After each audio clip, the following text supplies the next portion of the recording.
દેશના પિતા થઈ ગયા અને આખો કિલ્લો બનાવ્યો. એક જ આખો રેવચંદ નામનો મોટો વિશાળ પર્વત હતો. આ પર્વત ઉપર કિલ્લો બનાવ્યો એટલા માટે આ કિલ્લાનું નામ છે ઉપરકોટ કિલ્લો. પેલા જૂનું ગામ આખું આ કિલ્લામાં આ બહાર બધું જેટલું ફરવાનું જંગલ હતું અત્યારે કિલ્લામાં જંગલ ને બહાર ગામ. આપણા દરવાજામાં એવા બે મંદિર હતા ને આની 500 વર્ષ જૂની જે મૂર્તિ છે ત્યાં જુનાગઢની અંદર જુનાગઢનો છેલ્લો હિન્દુ રાજા થઈ ગયો માંડલિક રાજા. લગભગ કે ગુજરાત પાટણનો રાજા કોણ થઈ ગયું? સિદ્ધરાજ જયસિંહ. જેના કિલ્લાની રાણી હતી રાણક દેવી. એ રાણકજીને લેવા માટે ચડાઈ કરી 12 વર્ષ સુધી દરવાજા બંધ હતા. તો આપણામાં કહેવત છે ઘર ફૂટે ને ઘર જાય.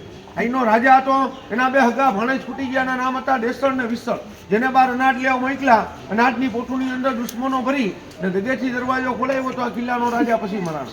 નયા ખોડિયાર માતાનું મંદિર છે ત્યાં ઉપરકોટ કિલ્લામાં જેટલા આપણા હિન્દુ રાજપૂત રાજા રાજ કરી ગયા માનો કે 33 રા નામના રાજા રાજ કરી ગયા. એક જ અક્ષરના રા કવાટ, રા નવઘણ, રા ડિયાસ અને એક જ કુળદેવી ખોડિયાર માતા. કે અહીંનો રાજા હતો રા નવઘણ. એની જીભની માનેલી બેન હતી જાસલ. જાસલને જ્યારે સિંદેશનો રાજા સુમરો કેદ કરે ત્યારે જાલ એના ભાઈ પર એક ચિઠ્ઠી લખે કે જાલ ચિઠ્ઠી મોકલે વાંચે નવઘણ વીર કે સિનમાં રોકી સુમરેને મને હાલવા નો દે અમીર. તો અહીંનો રાજા રા નવઘણ 9000 માણસોનું સૈનિક તૈયાર કરે સિંદેશ ઉપર ચડાઈ કરે. વચમાં દરિયો આવે તો કે મારા દરિયો કેવી રીતના પસાર કરવો ત્યારે પોતાના કુળદેવી ખોડિયાર માતાની યાદ કરે.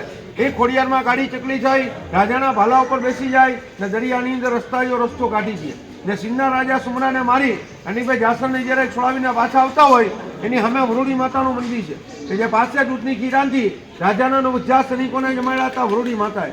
હવે આપણા ઉપરકોટ કિલ્લામાં 1 કિલોમીટર ફરવાનું 7 વસ્તુ જોવાની. આખા ગુજરાત કાઠિયાવાડની કહેવત છે કડી કડી વાવને નવઘણ કૂવો ને નો જુએ જીવતો મુઓ. હાલો બધા ફટાફટ આવે. 5 કિલોમીટરનો કિલ્લો છે. ઊંચાઈ ઉપર આ કિલ્લો છે એટલે આ કિલ્લાનું નામ છે ઉપરકોટ કિલ્લો.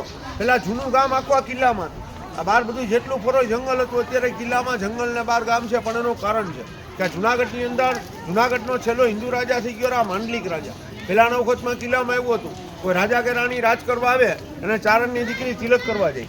અહીંના રાજાને ચારણની દીકરી તિલક કરવા જાય તો અહીંનો રાજા ચારેય ડીસા ફરી જાય. કારણ કે પોતાની નીતિ ખરાબ થઈ જાય. પોતાની બેન માનવાની બદલે પોતાની પત્ની માને. ત્યારે છોકરી એની માને કહે છે કે માં રા ફરે છે. એની માં શું કહે છે બેટા રા નથી ફરતો હવે રાનો દી ફરે ને ચેરણીમાં શ્રાપ આપે કે હું સંભાળીશ માંડલિક તારું કાંઈ રા પણ રહેશે નહીં. હમ તો માંગીશ ભીખ કે તારા મહેલ ઠેકાણે મસ્જિદ અને ગામ ઠેકાણે જંગલ. આ કિલ્લામાં મહેલ હતો એ મસ્જિદ થઈ ગઈ, ગામ હતું એ જંગલ થઈ ગયું. છેલ્લે જુનાગઢમાં મુસ્લિમ લોકોનું શાસન આવ્યું ત્યારે 1947માં જુનાગઢમાં આવ્યા હતા સરદાર વલ્લભભાઈ પટેલ.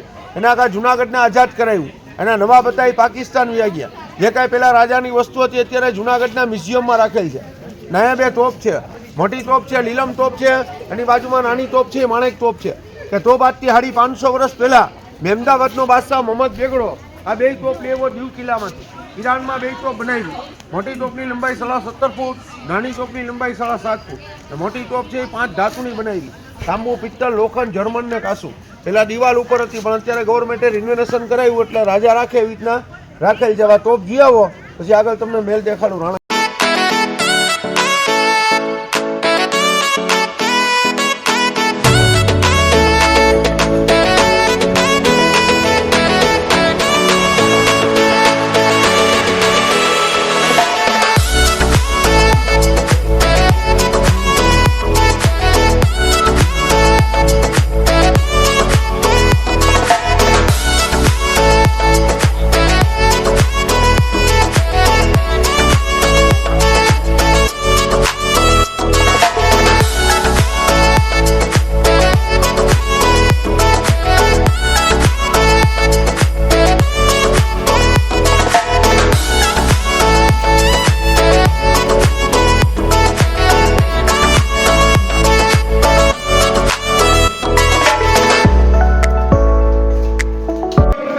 વાદળથી વાપવું કરે મળતા રાખે કાર કે રંડાકો રાણક દેવીને અને ખેડી ખાંગો ન થાય ત્યારે હજારો મણની શિલા પડવા માંડે.